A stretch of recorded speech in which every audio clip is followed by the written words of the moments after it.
So here we are. The first pain point is the lack of trust and collaboration. That's where a lot of that can start. And so it's the lack of transparency breeds suspicion, blame, and fear.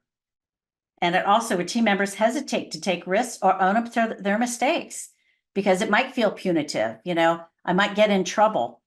As a matter of fact, somebody asked, I was talking to somebody yesterday at the event I was at, and he said, when I see new people come on board, I tell them, come and see me if you have a problem. But if you do something wrong, I'm going to come find you. And I'm like, he goes, should I say it that way? I go, you might want to look at a different way of saying that.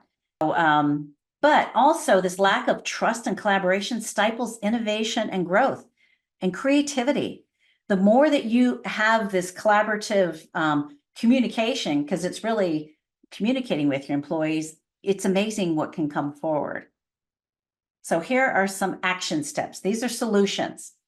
So having weekly transparency meetings and having all voices heard. Talk about what's working, what's not working, what do we need to do different, what do we need to address, and having all voices heard.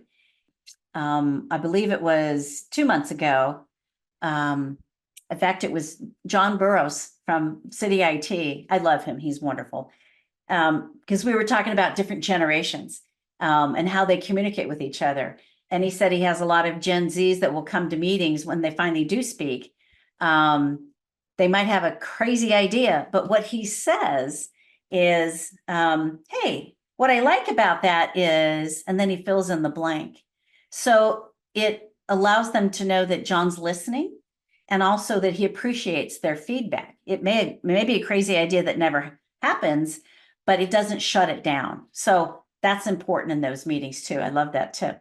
But doing these weekly meetings creates and strengthens psychological safety, that people feel safe to share. They don't feel like they're going to be punished, and they can ask questions. And there's open access to information. I know that there are some organizations who hang on to their books tightly and don't want anybody to see what's going on. But if you share the financials with individuals, Treth, you're probably part of that if you're still here. Yes. Is sharing, the financial data so people know what's actually happening. And then having anonymous feedback tools. And so those tools might be, surveys to find out, how people feel about certain things or different topics, but make it anonymous so that you can gather more information.